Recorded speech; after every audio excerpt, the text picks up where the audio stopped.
मैंने बिना सोचे ही नीट का तैयारी करना स्टार्ट कर दिया था। कुछ नॉलेज वगैरह तो था नहीं, बस घर से था कि डॉक्टर बन जाएगा, सही होगा। पढ़ाई तो हो नहीं रही थी, छोड़ दिया था। तो फिर उसमें दुकान खोल लिया। वहाँ पे मैंने 3 साल दुकान पे काम किया। तो वो मैस में जो अंकल थे वो तेरे को वहाँ पर जॉब दी। तो अभी कुछ दिनों के पहले जो एक फ्लाइट थी उसमें काफी लोग जो हैं उसमें हताहत हुए थे, और ये क्योंकि उसी जगह था। वो मतलब तू उस वक्त क्या कर रहा था, कहाँ था? सर हम लोग जैसे कि हम लोग सारे जने मेस में खाना ही खा रहे थे। इतनी देर में एक जोर से आवाज आई और फिर मेरे बिल्डिंग से प्लेन की वो दूसरा पार्ट था, पहला पार्ट तो दूसरे बिल्डिंग से लगी, उसमें आग लगी।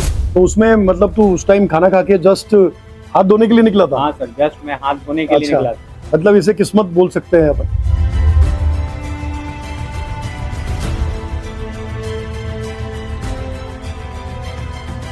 हेलो एवरीवन, तो आज हम एक पॉडकास्ट लेकर आए हैं। तो बहुत इंटरेस्टिंग सी कहानी लेकर आया हूं मैं आज इस कैरियरविल के प्लेटफॉर्म पे। और कैरियरविल ने हमें ये मौका दिया है कि इस तरह के पॉडकास्ट हम कर पाएं, ऐसा अरेंजमेंट दिया है। तो हम उसको गर्व से महसूस करते हैं कि हम कैरियरविल के साथ जुड़े हैं। तो आज मेरे एक स्टूडेंट मुझसे मिलने आया था ऑफिस में। तो उसकी एक बहुत इंटरेस्टिंग सी कहानी थी, उसके संघर्षों की कहानी थी। उसने कैसे मेहनत किया है, कैसे उसने पढ़ाई की है इन संघर्षों के बीच में, क्योंकि आप सब लोग जानते हैं कि कड़ी मेहनत का कोई विकल्प नहीं होता है। अब उस बच्चे का जो पूरा सिनेरियो रहा है इस पूरी नीट जर्नी में, उसने कैसे स्टडी किया, कैसे मेहनत करी, किन संघर्षों से उसने इसको नीट जर्नी को पूरा सफल बनाया है। तो जैसे कि मैं अपने स्टूडेंट से बात कर सकता हूँ या उससे काफ़ी टाइम से जुड़ा भी हुआ हूँ, उसने बहुत सारी बातें मुझको बताई भी थी। हमारी व्हाट्सएप के थ्रू बात होती थी, क्योंकि क्लासेस में मैं थोड़ा बिजी रहता था, तो व्हाट्सएप के थ्रू बातचीत चलती रहती थी। तो ये मेरे को मैसेज लिखता था, तो उस पर मैं देखता था, तो मैं अंदर ही अंदर थोड़ा सा भावुक हो जाता था कि ये इस तरह की सिचुएशन में रह के ये पढ़ाई किया है और बीजे मेडिकल कॉलेज अहमदाबाद में फर्स्ट ईयर में पढ़ाई कर रहा है। इसका नाम जयप्रकाश नयन है, बिहार से बिलोंग करता है और मिडिल क्लास फैमिली से है। तो आइए इससे थोड़ा सा जानते हैं, इससे थोड़ा सा विचार करते हैं। हाँ जी, जयप्रकाश नयन, सॉरी डॉक्टर जयप्रकाश नयन। तो बेटा आप सबसे पहले तो अपना इंट्रोडक्शन दें कि आप कौन से कॉलेज से हैं, क्या है। वैसे मैंने बता दिया है, पर फिर भी एक बार आपके मुंह से बोल दें तो ठीक रहेगा। डर लग रहा है बेटे? थोड़ा डर लग रहा है। देखिए, डर डॉक्टर बन चुका है और डॉक्टर बनने के लिए ये मान के चलिए कि डर को जो है वो अंदर से पूरा निकालना होगा। और इसके लिए देखिए, बहुत सिंपल सी बात एक बच्चों को बोलना चाहूँगा कि डरा मैं भी था जब मैं स्टार्टिंग किया होगा पढ़ाने की इस जर्नी में। तो जब बच्चों के सामने मैं भी गया हूँ तो डर मुझे भी लगा होगा। तो डरा मैं भी था, फासला देखकर पढ़ता गया, रास्ता देखकर, खुद ब खुद मंजिल आती गई मेरे पास, मेरा हौसला देखकर। तो बेटा डर मत, तो आराम से नेचुरल तरीके से बोल, कोई प्रॉब्लम नहीं है। बनावटी बातें दुनिया करती है, कैरियरविल के प्लेटफॉर्म पे बनावटी बातें नहीं होती है, बिल्कुल नेचुरल जाएगा और नेचुरल वे में बात होगी। हाँ बेटा, अपने इंट्रोडक्शन से शुरू कर, कुछ बताओ। मैं जयप्रकाश नयन और मैंने नीट 2024 को क्लियर किया और मेरे नंबर 691 थे और ऑल इंडिया रैंक 2902। और अभी मैं बीजे मेडिकल कॉलेज में हूँ, फर्स्ट ईयर में BS स्टूडेंट हूँ। और मेरे संघर्ष की कहानी थी। और तो डर मत, आराम से, तो रिलैक्स होके बात कर ना। तो जैसे कि इसने बोला बीजे मेडिकल कॉलेज अहमदाबाद से एक मेरे दिमाग में एकदम से स्ट्राइक हुआ जब इसने बोला अहमदाबाद। तो अभी कुछ दिनों के पहले अपने जो एक फ्लाइट थी वो उसमें काफ़ी लोग जो हैं उसमें हताहत हुए थे और उनको श्रद्धांजलि देना चाहते हैं हम। और ये क्योंकि उसी जगह था, तो तेरा क्या उसमें क्या देखा तूने? मतलब मेरे को मतलब अपनी बात हुई थी फ़ोन पे ना, पर आज क्योंकि अपन सामने बैठे हैं तो हो सकता है कि सब लोग ये जानना चाहेंगे कि उस वक्त एक्चुअल में हुआ क्या था। जो प्लेन क्रैश हुआ था वो मतलब तू उस वक्त क्या कर रहा था, कहाँ था और वहाँ हो क्या रहा था, और तेरे फ्रेंड्स थे कि नहीं साथ में, ये कुछ कुछ बता। ये पूरी ऑडियंस जो है ना, ये बच्चे जो कुछ जानना चाहते हैं इस बारे में। सर हम लोग जैसे कि हम लोग सारे जने मेस में खाना ही खा रहे थे और हम लोग साथ में बैठे हुए थे और खाना खा रहे थे, और खाना खाने के बाद हम लोग मतलब कि उठ गए कुछ लोग, और मैं तो उठ के जस्ट हाथ धोने गया था और हाथ धो के बाहर ही वेट कर रहा था।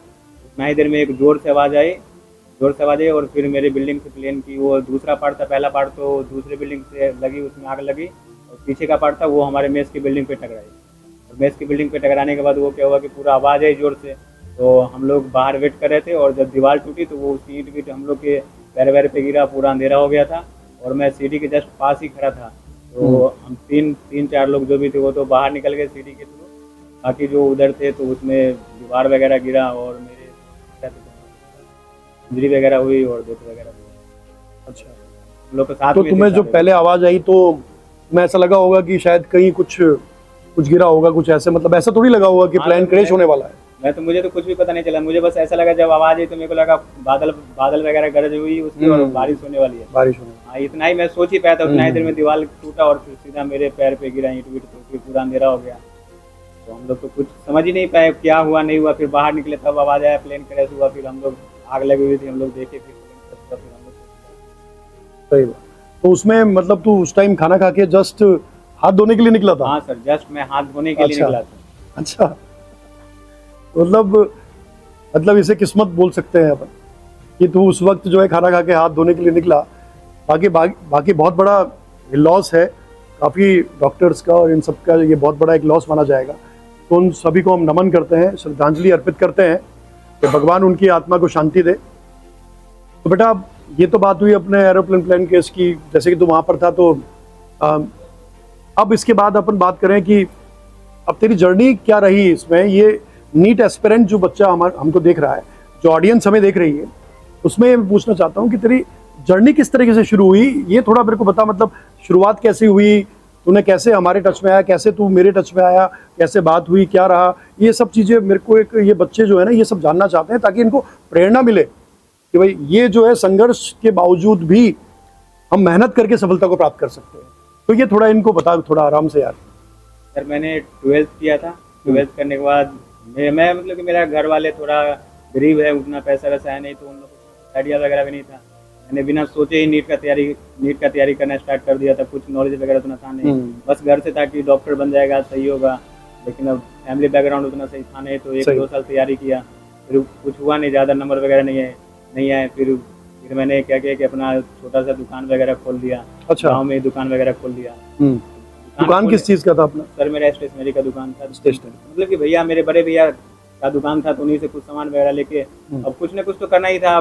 पढ़ाई तो हो नहीं रही थी, सब छोड़ दिया था, तो फिर उसमें दुकान खोल लिया। वहाँ पे मैंने 3 साल दुकान पे काम किया, बैठा, लेकिन कुछ मन कुछ लग नहीं रहा था, क्योंकि मैं देख लिया था नीट में मतलब कि सपना वगैरह की बड़ा होता है क्या, डॉक्टर का क्या वैल्यू वगैरह है, वो सपना वगैरह देख लिया, तो मेरे को कुछ भी मतलब कि समझ में नहीं आता क्या करना है नहीं करना है। फिर मैंने 3 साल बाद मतलब दुकान से थोड़े बहुत पैसे लेके मैंने तो तू दुकान पे बैठता था? हाँ सर। अच्छा, वही जॉब, मतलब एक तरह से अपनी दुकान को रन करता था, स्टेशनरी की दुकान। तो बिहार में किस जगह दुकान थी ये? मेरा सर घर है सर जंदाहा गांव का नाम है, और वैशाली डिस्ट्रिक्ट में आती है सर ये। अच्छा, ठीक है। तो फिर स्टेशनरी की दुकान पे तो तेरे कितने ब्रदर हैं? मैं सर 4 भाई हूँ। अच्छा, सबसे छोटे आप हो? हाँ। तो सब स्टेशनरी पे करते हैं या सब अलग अलग वर्क करते हैं? हाँ, एक बड़े भैया उनका स्टेशनरी का दुकान है, और एक भैया बाहर काम करते हैं, एक भैया का भी कुछ ऐसे ही चल रहा है। मतलब फाइनेंशियली थोड़ी सी क्राइसिस थी, मतलब उस टाइम जब आप स्टेशनरी पे बैठते थे तो उस टाइम।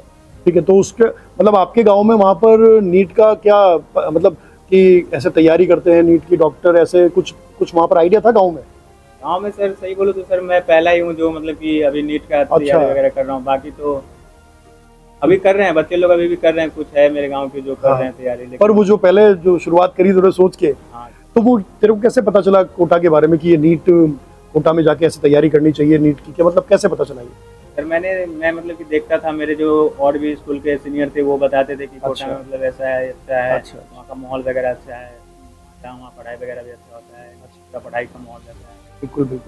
सर मैंने वो दुकान चलाई। दुकान चलाने के बाद मेरे को मन लग नहीं रहा था, तो फिर हाँ। मैंने दुकान से जो भी थोड़ा बहुत पैसे लेके मैं हाँ। सीधा 2023 में कोटा आ गया। सही। कोटा आने के बाद इधर ही रहा, सेल्फ स्टडी वगैरह किया। तो तेरा स्टेशनरी का शॉप था, हाँ तो शॉप पे तू वहाँ से मतलब कितने पैसे तूने इकट्ठे किए वहाँ पर और कितना टाइम काम करता था ये बता मुझे। मेरे स्टेशनरी का दुकान था, तो मैं तो सुबह से जाता था और शाम में ही आता था, रात को हाँ। आता था। पूरा काम स्टेशनरी दुकान था, लेकिन वो कुछ काम का था नहीं। मैं बस अपना बैठने के लिए दिन भर अच्छा। कुछ कर नहीं सकता, तो क्या ही करूँ। क्या है करूँ। हाँ, तो मैं बैठ गया था अपना दुकान पे। हाँ। और फिर दुकान पे बैठता था 3 साल मैंने वो शॉप रन करी। फिर वहाँ पे कुछ मन कुछ भी नहीं लगता था। मैंने देखा नीट का एग्ज़ाम दिया था, तो मुझे लगा था कि मतलब कि नीट कोई कुछ मतलब सपना बड़ा था, ये देख लिया था, मन नहीं लगता था। तो फिर मैंने वहाँ से कुछ पैसे वैसे 20-25 हज़ार इकट्ठे किए। अच्छा। और फिर मैं वहाँ से कोटा आ गया। हाँ। कोटा आ गया सर। और कोटा में मतलब एनवायरनमेंट पढ़ाई का है, हाँ सर। ये सब लोग अपने गांव में वहाँ पर जानते हैं ना सब हाँ सर, वो कि कोटा में एनवायरनमेंट है अच्छा पढ़ाई का और मेहनत की जा सकती है यहाँ पर। अगर आता है कोई बच्चा और कोटा के एनवायरनमेंट में रहकर टीचर से पढ़ के मेहनत कर सकता है। तो कोटा के बारे में सुना था वहाँ पर ना? हाँ सर, मैंने मतलब कि मेरे और भी सीनियर थे मेरे स्कूल के, वो कोटा आए थे। हाँ। तो उन लोगों ने बताया था कि कोटा का माहौल अच्छा। वगैरह अच्छा है, आ जाएगा। तो कोटा की खुशबू जो है आपके गांव तक भी फैली हुई है। हाँ सर। मतलब ये कहने का मतलब ये हाँ सर, ये है ना। तो कोटा की खुशबू वैसे पूरे इंडिया में हाँ हर सर, गांव सब। तक फैला हुआ है, बट वहाँ तक भी है। तो तुझे वहाँ से पता चला, हाँ सर। और वहाँ से पता चला तो फिर उसके बाद पहला डॉक्टर मेरे हिसाब से आपके जो ढाणी है, जो कस्बा है, उसका तू ही है। हाँ सर, पहला तो मैं। और उस तेर से इंस्पायर होके अब जो बच्चे हैं वो अब तैयारी कर रहे हैं, हाँ सर। है ना, नीट के एग्जाम हाँ, की तैयारी कर रहे हैं। बिल्कुल बिल्कुल सही है। तो फिर उसके बाद जब कोटा आ गया तू, है ना, अब वहां से तू पैसे ले 20-25 हज़ार रुपये लेके कोटा आ गया। अब कोटा पे आने के बाद अब तू रहा कहाँ पर?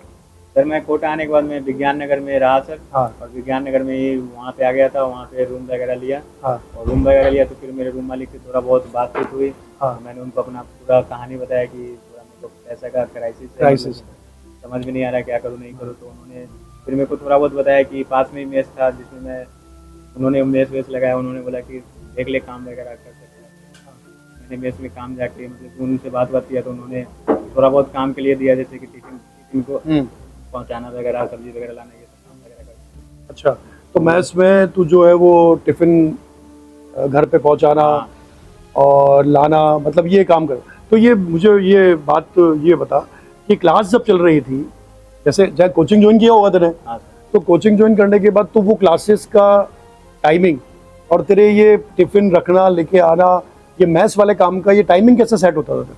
सर जैसे कि मेरा क्लास सुबह मेरा क्लास रहता था 6 बजे से रहता था। हाँ। और 12 साढ़े 12 बजे तक चलती थी। तो ठीक मैं है। सुबह का क्लास, मैं मेस वाले को पहले मतलब उनको भी पता था कि क्लास तो छोड़ नहीं सकता है। हाँ। तो मैंने सुबह में ज़्यादा, सुबह का वही होता कि आता था तो थोड़ा बहुत खाता था और जो भी काम वगैरह होता था वो करता था। सही। और शाम का काम पूरा प्रॉपरली करना पड़ता था। और बिल्कुल।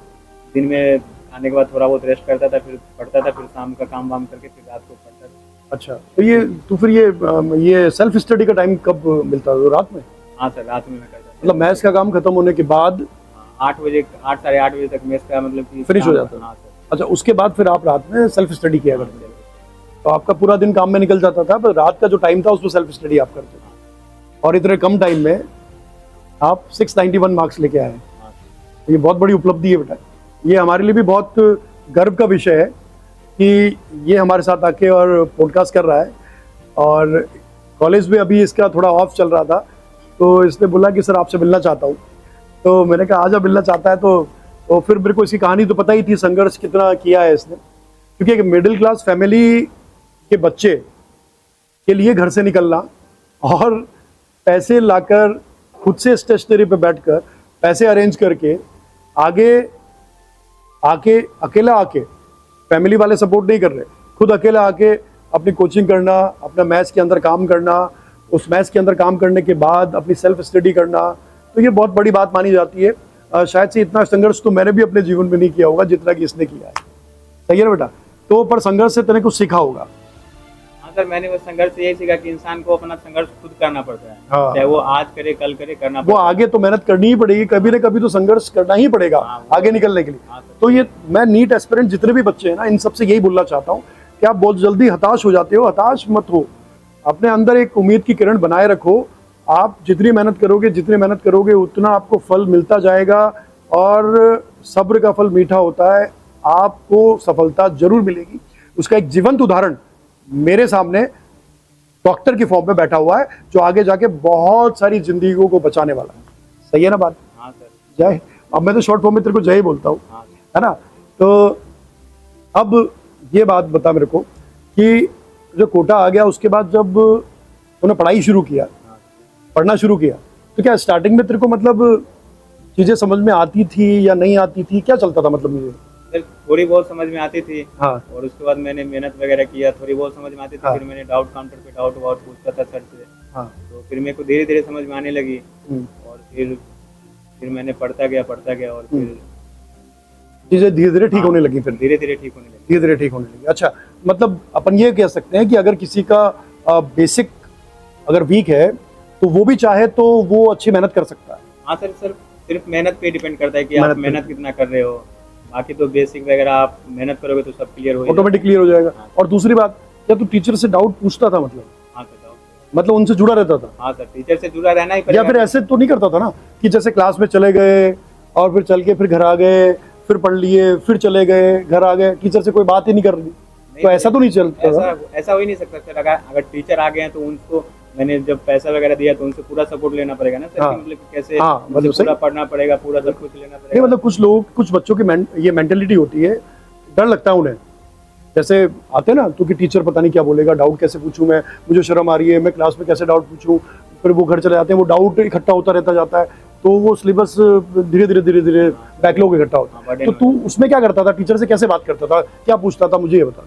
सर जैसे कि मेरे को क्लास करता था, क्लास में कुछ कोई सी बात नहीं समझ में आई, मैं अगर क्लास में नहीं पूछ पाया फिर मैं सर से पर्सनली मिलता था, डाउट काउंटर पे जाता था, सर को तो पर्सनली टीचर से मिलना पड़ता है ना? हाँ सर, पर्सनली मिलना। अच्छा, टीचर तो किसी से नहीं पूछेगा ना, हाँ सर। इतने बच्चे बैठे हैं, किससे पर्सनली पूछेगा? तो तेरे को टीचर के पास जाना पड़ता था डाउट पूछने के हाँ लिए। तो मैं ये बोलना चाहता हूँ आपको, बेटा कभी भी अगर कोई डाउट आता है, क्लास में डाउट आता है, तो टीचर से आप अलग से जाके डाउट पूछिए, क्योंकि जब तक आप बात नहीं करोगे टीचर से, जब तक डाउट सॉल्व नहीं हुआ, तब तक देखिए सिलेक्शन के रेशियो के चांसेस कम होते हैं। सही है बात? हाँ सर। डॉक्टर साहब सही बोल रहा है ये बात?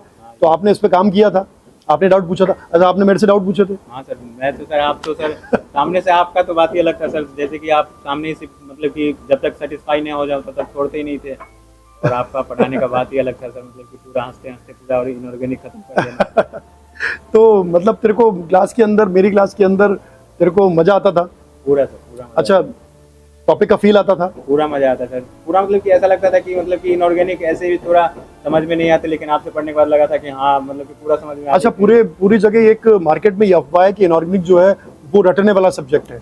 वो मतलब रटने वाला है, मतलब बहुत रटना पड़ेगा, समझाने वाला कुछ भी नहीं है उसमें, ऐसा कुछ नहीं सर। अगर उसको इनऑर्गेनिक को अगर समझा जाए तो अच्छे से समझ के पूरा मतलब कि समझ के याद पूरा हो जाता है। मतलब कि उसको समझने के बाद तो याद हो जाता है। ऐसा कुछ नहीं कि रटना पड़ता है या फिर कुछ।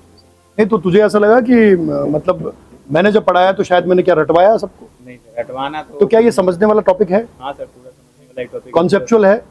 और क्या बच्चा इसमें पूरे मार्क्स ला सकता है? हाँ सर। मतलब मेरा मतलब कायदे की बात, पूरे मार्क्स इनऑर्गेनिक में, केमिस्ट्री में आ सकते हैं कि नहीं आ सकते? सर मैं आपसे पढ़ के मेरा खुद आया था सर 180 मार्क्स।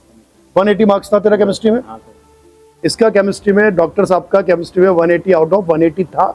इनऑर्गेनिक में, ऑर्गेनिक में, फिजिकल।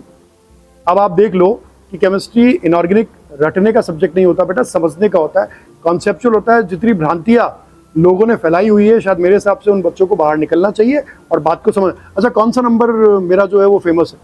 25। अच्छा, इसकी कहानी मैंने कभी नहीं बताई। हाँ, बस न्यूमेरिकल में हर जगह 25 ही आता था। ठीक है, ओके।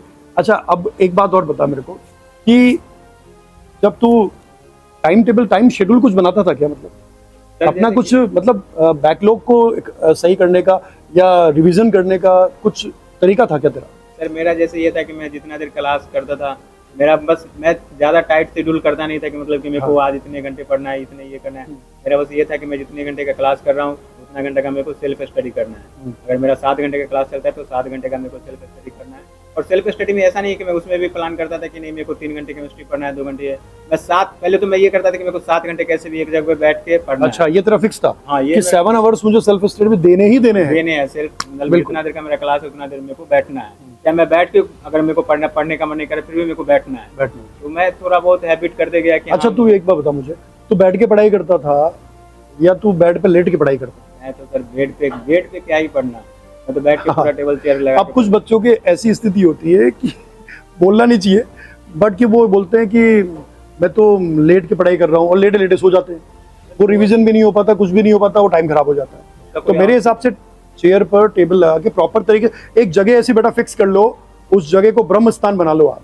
ब्रह्म स्थान का मतलब जो उस जगह आप बैठो, कॉन्सेंट्रेट होकर पढ़ाई करो, मतलब वो जगह ऐसी होनी चाहिए जहां पर आपका पढ़ाई किया हुआ कॉन्सेंट्रेशन के साथ पूरा अच्छे से हो जाए।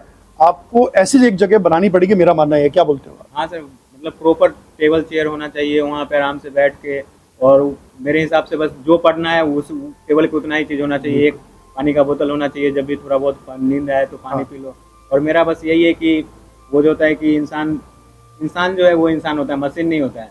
तो इंसान को 2 घंटे 3 घंटे के बाद ब्रेक तो लेना ही चाहिए। सही बात। ब्रेक लेने के बाद ऐसा नहीं है कि फोन लेके निकाल के देखने लगे। हाँ, एक फोन तेरे पास एंड्रॉइड था क्या? नहीं सर, मैंने पूरे साल के लिए एंड्रॉइड हटा दिया था, मेरे पास कीपैड फोन था। पहली बात, एंड्रॉइड फोन का इस्तेमाल कम करें। अगर ये बच्चा मेडिकल कॉलेज में पहुंच सकता है एक कीपैड फोन को लेकर, तो मेरे हिसाब से हर बच्चा कीपैड फोन को लेकर पहुंच सकता है। बट हाँ, क्योंकि अब आजकल टाइम, क्योंकि अपन समझ सकते हैं कि मीडिया का ज़माना है, कुछ बातें ऑनलाइन भी आपको देखनी पड़ती है, तो मैं ये नहीं बोलता कि आप एंड्रॉयड फ़ोन मत लीजिए, बट मेरा एक मानना है कि उसका कम से कम इस्तेमाल करें। चीज़ों को स्क्रॉल करने में 1-2 घंटे ना निकालें। इंस्टा पे बैठ गए, स्क्रॉल करने लगे, 1-2 घंटे बर्बाद हो गए, तो 1-2 घंटे शायद मेरे हिसाब से बहुत अच्छा काम किया जा सकता था। हाँ सर, जैसे कि आपने एक बार मेरे को बताया था कि एंड्रॉयड फ़ोन को अभी कोई ज़रूरत नहीं है, आराम से कीपैड सेट से चला सकते हो। अगर तुमको रिजल्ट वगैरह देखना है, कुछ भी देखना है, तो तुम किसी कंप्यूटर दुकान पे जाओ, 10 रुपया दो, वो रिजल्ट दिखा देगा। इतना क्या मतलब, इतना तो कर ही सकते हो। तुम्हारा फालतू में एंड्रॉयड फ़ोन से डिस्ट्रैक्शन वगैरह, तो वो तेरे काम भी आया होगा। हाँ है ना, बहुत काम आया, वो तेरे काम भी आया होगा। तो ये बात मैं इसीलिए बोलता हूँ सबसे बच्चों से, बेटा कीबोर्ड फोन रखो, अपने घर पे बात करनी होती है और कोई दिक्कत है नहीं, स्क्रॉल करने में टाइम खराब होगा, कोई फायदा नहीं है। सही है ना बात? है भी सर, ऐसा नहीं है कि मतलब कि कोई भी इंसान की मतलब कि इस उम्र में कि एंड्रॉइड फोन रखे और डिस्ट्रैक्ट नहीं हो। डिस्ट्रैक्शन तो होता है, मन तो होगा, मानेगा ही नहीं। मन मानेगा ही नहीं, क्योंकि उसके सामने 10 चीजें चलती होगी ना, तो वो कैसे मन मानेगा उसका। बिल्कुल सही बात है। तो और अब ये मेरे को एक बात और ये बता, मतलब घर पे पेरेंट्स का क्या रोल रहा तेरे, मतलब कैसे, क्या थी वो कहानी जो तूने मेरे को लिखी थी, और तू डिप्रेशन में क्यों था मतलब बीच में एक टाइम पर, ये बता मेरे। सर मेरा था कि मतलब कि मैंने नीट का एग्ज़ाम दिया था, उस वक्त क्या हुआ कि घर वाले को उतना फैमिली अफोर्ड नहीं कर सकती थी कि बार बार बाहर भेजूँ पढ़ने के लिए या फिर कुछ भी। तो मैंने दुकान खोल लिया तो वहाँ पे वगैरह लगता नहीं था। फिर मैं वहाँ पे बहुत ओवरथिंक बहुत करता था, तो उसमें क्या हुआ कि मेरा कभी कभी बीपी भी लो हो जाता था। BP low? अच्छा। मैं ज़्यादा ओवरथिंक वहाँ पे बहुत ज़्यादा करता था कि मेरे को अब कोई जगह पे मेरे को मन नहीं लग रहा है, फिर भी मेरे को वहीं पे रहना पड़े, तो ओवरथिंक तो ऑब्वियस हो जाएगा। ब्लड प्रेशर वगैरह लो होता था, तो फिर मैं रहा, फिर भी मेरे पास ऑप्शन कुछ भी नहीं था, तो फिर मैं वहाँ पर रहा। डिसाइड कर लिया कि नहीं, तो कुछ ना, अगर नीट नहीं होगा तो कुछ और करूँगा, लेकिन जहाँ पे खुद के पैरों पे खड़ा हूँगा, खुद के पैर कुछ करके खुद के पैरों पे तो कम से कम खड़ा हूँगा मैं। तो मतलब तू ये बच्चों को ये बोल सकता है मतलब कि बच्चे जितनी जल्दी अपने पैरों पे खड़े होंगे वो ज़्यादा अच्छा रहेगा, मेरा मानना ये है। जैसे कि तूने कहा, तो अभी भी शायद वहाँ पर जो, तो फिर जब तेरा कॉलेज में फर्स्ट ईयर चल रहा है, तो क्या अभी भी तू कुछ वहाँ पर कुछ करने के लिए सोच रहा है? हाँ सर, मैं जैसे कि अभी कुछ ना कुछ तो करूँगा ही सर, क्योंकि करना पड़ेगा सर, क्योंकि अपने खुद में ही थोड़ा लगता है कि मतलब क्योंकि फीस खुद ही को देना है तेरे को। हाँ सर, वो तो उसके लिए तेरे को मेहनत करनी पड़ेगी वहाँ पर कुछ अलग जाके। हाँ सर, कुछ करूँगा, कोचिंग वगैरह पढ़ाऊंगा या फिर कुछ भी करूँगा सर। तो अभी भी मेहनत जारी है? हाँ सर, मेहनत तो हमेशा करना ही पड़ेगा। मेहनत हमेशा करना पड़ेगा, सही बात है। तो बेटा ये बहुत अच्छी सी बात बोली है इसने कि मेहनत हमेशा करना पड़ेगा। ये कॉलेज में फर्स्ट ईयर में पढ़ने के बावजूद भी ये बोल रहा है कि वहाँ से टाइम निकाल के बाहर जाके किसी कोचिंग में पढ़ा के या कुछ करके, ट्यूशन पढ़ा के, कुछ अपना अर्न करके, और अपनी फीस को मैं जैसे एडजस्ट करूँगा, क्योंकि फाइनेंशियल क्राइसिस है, ये भी मानता है, ये मैं भी मानता हूँ इस बात को। ये मेरे भी था उस टाइम पर, जब मैं खुद पढ़ा करता था तब मेरे साथ भी फाइनेंशियल क्राइसिस था।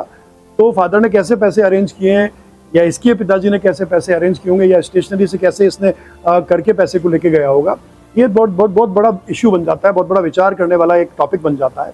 तो अब ये बात मेरे को एक चीज़ और बता कि ये जो मतलब अपन जो क्लास में वहाँ बैठते हैं क्लासरूम में पढ़ने के लिए, तो कौन कौन सी ऐसी चीज़ें जो डिस्ट्रैक्ट करती है कोटा के अंदर, चीज़ें जिनसे तू बच के निकला है, मतलब वहाँ नहीं जाना चाहिए, तू कोई सलाह ऐसी देना चाहता है तो ये सब बच्चों को देना चाहिए? सर मेरे हिसाब से सबसे पहले तो ये है कि इंसान को मतलब कि डिस्ट्रैक्शन, जैसे कि फ़ोन वगैरह, सबसे पहले तो फ़ोन है। फ़ोन बिल्कुल। तो फ़ोन को ऐसा नहीं है कि मतलब कि इंसान कीपैड सेट से चला सकता है फ़ोन। कीपैड सेट से आराम से बात करो, कुछ भी जो भी बिल्कुल, है बिल्कुल। कर सकते हो। और दूसरा है कि मतलब कि अपना, मैं तो ये बोलूँगा कि पढ़ना चाहिए। अगर कोटा है पढ़ने के लिए तो पढ़ना ही, सबसे मेन तो वही होना चाहिए कि मेरे को सबसे पहले पढ़ना है। पढ़ना है। और पढ़ाई के बाद अगर थोड़ा बहुत एन्जॉयमेंट वगैरह है तो वो, मतलब कुल मिलाकर ये नहीं कि रूम के अंदर ही बैठ जाना है, हाँ वही। थोड़ा बहुत कुछ करो, जैसे हाँ। अपना म्यूजिक सुनना पसंद हो, म्यूजिक कुछ भी, सुनना नॉवल पसंद पढ़ना हो। पसंद हो, मतलब कुछ भी हो, हाँ, या घूम थोड़ा लो। सा 5-10 मिनट घूम के आ जाओ। हाँ सर। अच्छा, तुम सिर्फ पढ़ाई में लगा रहता था या घूमने भी जाता था? मैं तो घूमने भी जाता था सर, मैं पार्क वगैरह भी घूमता था। इसका मतलब मैं बस सिर्फ सिंपल बच्चों को ये बोल सकता हूँ कि सिर्फ पढ़ाई करने से, अंदर रूम में बैठने से कुछ नहीं हो सकता, सर थोड़ा अपना एंजॉय भी करो। हम लोग सर इंसान है सर, मशीन है नहीं कि मतलब हाँ। कि प्रैक्टिकल हो ही नहीं सकता कि इंसान की मतलब बिल्कुल, कंटिन्यू पढ़ाई करे या फिर कुछ। बिल्कुल सही बात। तो रिलैक्स होने के लिए कुछ ना रिलैक्स कुछ होने के लिए कुछ ना कुछ तो अपन को चाहिए, हाँ। और मेरे हिसाब से करना भी चाहिए, करना ताकि चाहिए दिमाग सर। थोड़ा रिलैक्स होगा तो पढ़ाई में और अच्छे तरीके से आउटपुट काम कर सकता है, आउटपुट आउटपुट अच्छा निकलेगा। सही बात बोल रहा है, बिल्कुल बिल्कुल बिल्कुल। और कोई डिस्ट्रैक्शन और डिस्ट्रैक्शन से सर यहाँ तेरी लाइफ में उस तरह का डिस्ट्रैक्शन कभी आया कि नहीं आया? मेरी लाइफ में फोन के अलावा की बात कर रहे हैं। फ़ोन था सर, उसके बाद थोड़ा बहुत घूमना वगैरह होता है तो घूम लेता हूँ। ठीक, और कोई ऐसा डिस्ट्रैक्शन था नहीं, क्योंकि तूने बिल्कुल एक ही जगह फोकस किया है सारी चीजों को। हाँ सर, जैसे कि मेरे पास कोई ऑप्शन नहीं था, जैसे कि मैं जब ऑप्शन नहीं था। घर से निकला था Yes. तो और भी लोग बोलते हैं कि प्लान ए काम नहीं करो तो प्लान बी कर लो या फिर कुछ भी कर लो। मेरे को लगता था कि अगर प्लान बी मैं रखूंगा तो मैं प्लान ए के, जो मेरा प्लान ए है उस पर वहाँ नहीं पे मैं कमजोर हो जाऊंगा। बिल्कुल बिल्कुल। तो मेरे पास कोई ऑप्शन नहीं था, मेरे पास यही था कि मैं घर से निकल चुका हूँ तो मेरे को नीट ही करना है। अगर नीट नहीं हुआ तो फिर मैं आगे का देख के सोच के डर जाता था कि अगर नीट नहीं हुआ तो फिर मैं क्या करूंगा। घर से तो मैं निकल गया हूँ। हाँ बिल्कुल। अच्छा, कॉफी ले, कॉफी पीते हुए बात करते हैं, थोड़ा सा अच्छा रहेगा बोलना, तू भी रिलैक्स हो जाएगा थोड़ा कॉफी। तो फोकस रहना चाहिए अपनी पढ़ाई के ऊपर ना। हाँ सर। जितना फोकस्ड आप रहेंगे प्लान ए के ऊपर तो प्लान बी की जरूरत नहीं पड़ेगी। हाँ सर। मतलब ये आपका मानना है? बिल्कुल। और कभी भी प्लान ए, प्लान बी और प्लान सी ना रखें। आप अगर प्लान ए रखा हुआ है तो उसी पे लग जाओ। हाँ, पूरा उसी पे लगना चाहिए सर। हाँ। अच्छा, यहाँ की पढ़ाई करने में और कॉलेज के अंदर फर्स्ट ईयर में पढ़ाई करने में क्या डिफरेंस है? मतलब यहाँ ज्यादा मजा आता था या वहाँ ज्यादा मजा आता है? सर देखिए सर, यहाँ है कि थोड़ा वो कॉम्पिटिटिव माहौल रहता है तो यहाँ पे पढ़ना ज़्यादा पड़ता है। हाँ। और कॉलेज लाइफ है कि वहाँ पे इंसान, नहीं तो यहाँ पर टीचर हम अच्छे थे, मतलब या वहाँ पर जो डीन है और जो एचओडी है वो ज्यादा स्ट्रिक्ट है?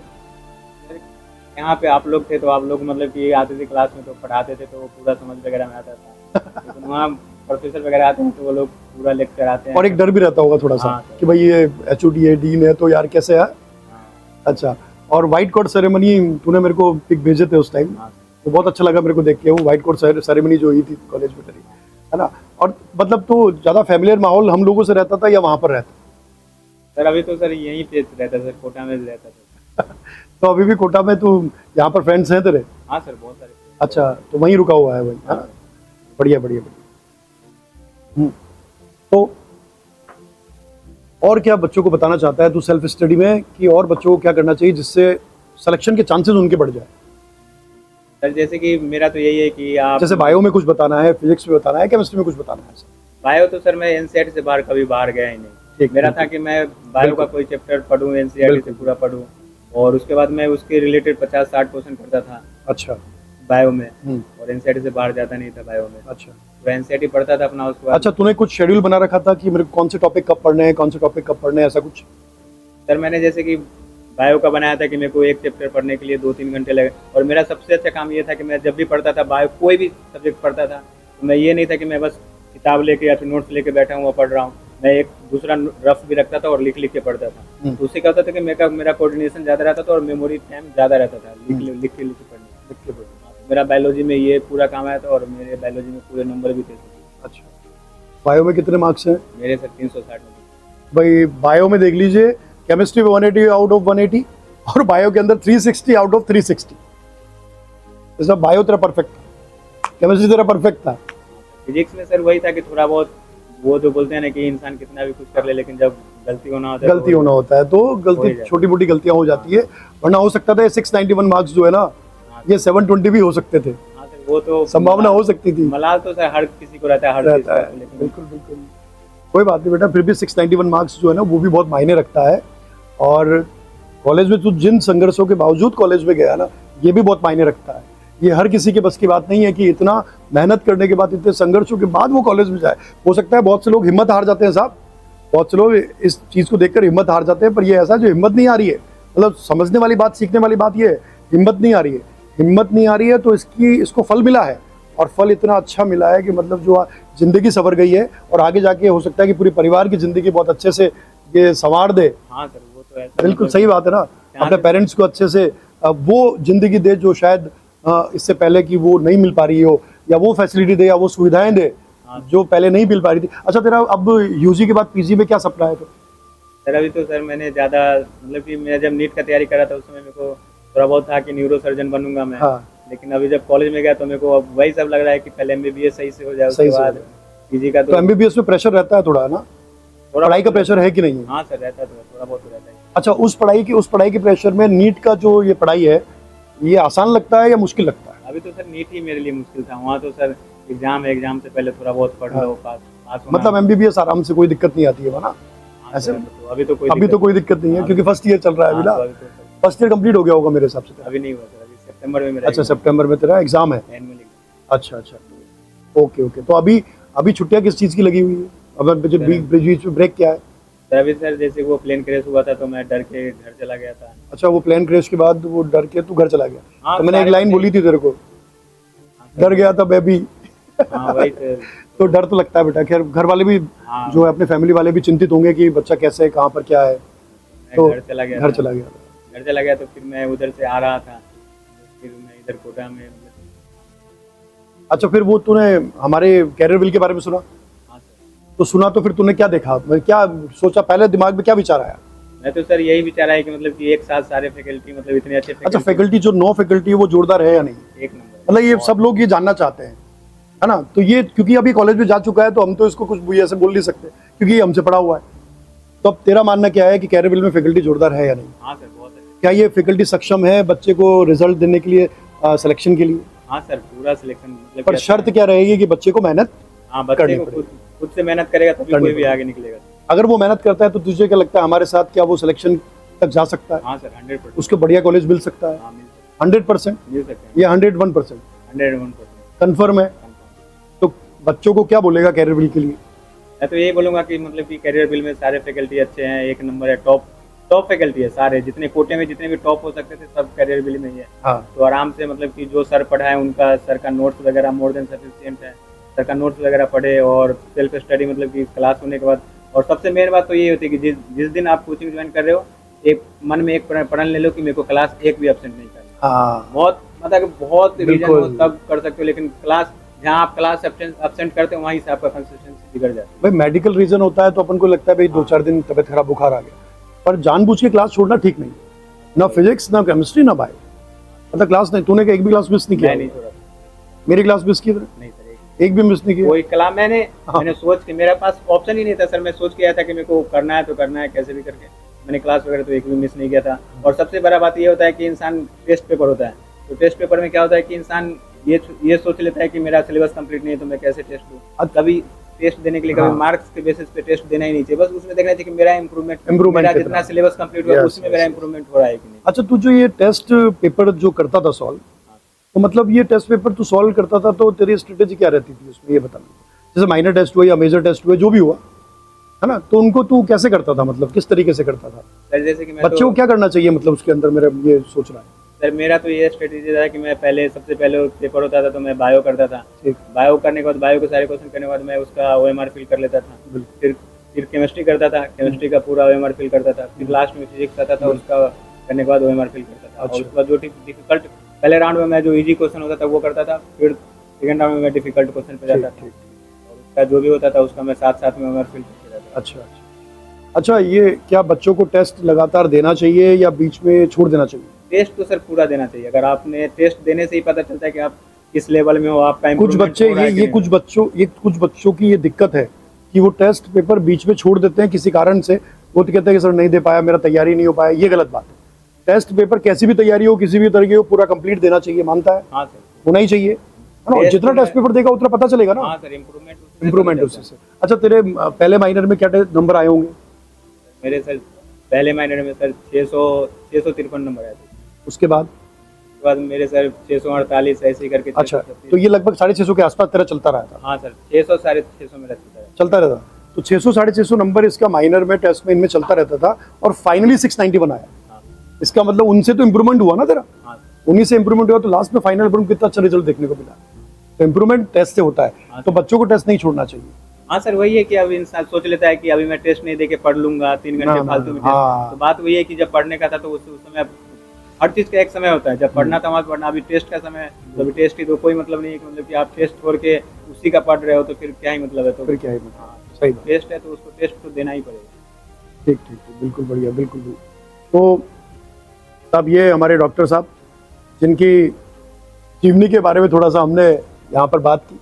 अब ये थोड़ा सा शाई नेचर के हैं, तो ये प्रॉपर आप जानते हैं कि जब पहली बार कैमरे के सामने बैठते हैं, वैसे डॉक्टर ये बहुत अच्छा बनेगा मुझे पता है, क्योंकि ये जुझारू किस्म का आदमी है। मतलब ये मान के चलो आप कि जो इसने ठान लिया मतलब वो करके छोड़ेगा, मतलब ये कन्फर्म है ये। और ये जो इसने ठान लिया था कि मुझे डॉक्टर ही बनना है, तो वो करके भी दिखाया है, और वो भी बहुत अच्छे नंबर से करके दिखाया है। अपन ये भी नहीं बोल सकते कि सिर्फ सिलेक्शन ही हुआ है, अपन बोलते हैं रैंक भी अच्छी थी, नंबर भी अच्छे हैं, सिलेक्शन भी अच्छा हुआ है, कॉलेज भी अच्छा मिला है। और आगे जाके तेरे को पीजी के लिए बहुत बहुत शुभकामनाएं कि पीजी भी तू बहुत अच्छी जगह से करे और बहुत अच्छा सर्जन बने। जो भी तू फील्ड चूज करना चाहता है तो बहुत बढ़िया करे। हमारा तो यही शुभकामनाएं और यही आशीर्वाद। सही है बेटा? तो और इसी तरीके से हम लोगों से मिलता रहना, ठीक है, बातचीत करता रहना। और आगे हो सकता है कि हमें कुछ डॉक्टर साहब की जरूरत महसूस हो, जैसे जैसे उम्र बढ़ती रहे तो हम भी तेरे पास कंसल्ट कर लेंगे। हाँ सर, तो भाई फीस लेगा मुझसे? मैं सर आपसे क्या ही फीस लूंगा सर, आप तो आप नहीं, मैं फीस दूंगा, अगर सक्षम हुआ तो फीस दूंगा। तो ये साहब हमारी एक छोटा सा यहाँ पर पॉडकास्ट था जो हमारे एक स्टूडेंट जयप्रकाश ने, डॉक्टर जयप्रकाश ने, और डॉक्टर जेपी के नाम से ये पूरे इंडिया में या पूरे वर्ल्ड में फेमस हो, यही शुभकामनाएं हमारी रहेंगी। और इसी के साथ हम इस पॉडकास्ट का अंत करते हैं और उम्मीद करते हैं कि जो बच्चे इसको देख रहे होंगे या जो बच्चे इसको देखेंगे तो वो इससे कुछ सीखेंगे कि अगर आप किसी चीज़ को दिल से चाहो, अगर आप किसी चीज़ को दिल से चाहो, अगर आप किसी चीज़ को दिल से चाहो तो पूरी कायनात आपको उससे मिलाने के लिए संघर्ष करती है, साजिश करती है, जैसा भी आप लोग समझे। पर आप अपनी मेहनत करते रहिए, संघर्ष करते रहिए, मेहनत ना छोड़ें। कड़ी मेहनत का, जैसे कि मैंने बोला, कि कोई विकल्प नहीं होता है, और अपने सफलता के मार्ग पर अग्रसर रहें। 17 साल के अनुभव को निचोड़कर बड़ी ईमानदारी से एक बात बोलना चाहता हूं आप लोगों से कि इस दुनिया में असंभव नाम की कोई चीज़ होती नहीं है। असंभव इस दुनिया में कुछ भी नहीं होता है बेटा। और उस असंभव को संभव करने के लिए एक जीवंत उदाहरण मेरे सामने डॉक्टर जयप्रकाश नयन के रूप में बैठा हुआ है। और ऐसे बहुत सारे अनगिनत एग्जाम्पल मैं आपको दे सकता हूँ। जैसे एक छोटा सा एग्जाम्पल मैं आपको दूंगा विल्मा रेडोल्फ का, जो 6 साल की उम्र में पैरालाइज हो गई थी। तो डॉक्टर ने बोल दिया था, साफ मना कर दिया था, she never walk again. Doctor ने सीधा बोला था, बट उसकी माँ ने उस पर विश्वास रखा और उसकी माँ ने सिर्फ एक बात बोली कि बेटा डॉक्टर कुछ भी बोले, मैं बोल रही हूँ कि तू चलेगी, और चलेगी नहीं, दौड़ेगी। 12 साल की उम्र में जाकर उसने खुद को रिगेन किया और जो पैरालिसिस था वो ऑटोमेटिक ठीक हुआ। उससे वो उभर के सामने आई। उसको टाइफाइड भी था, आप सोचिए, डबल फीवर टाइफाइड था उसको। तो उभर के आई, तो ऐसा उभर के आई कि वो चलने की जगह वो ऐसा दौड़ी कि 3 बार ओलंपिक गोल्ड मेडल विनर रह चुकी है। तो इससे बड़ा बेहतरीन उदाहरण आपके सामने क्या हो सकता है। तो इसी बात पर मैं ये बोलना चाहता हूँ कि आप संघर्ष करते रहिए, मेहनत करते रहिए, सफलता जरूर मिलेगी। और विश्वास रखिए, और विश्वास से ही आगे सफलता की जा सकती है, सफल हुआ जा सकता है। Thank you so much, all the very best.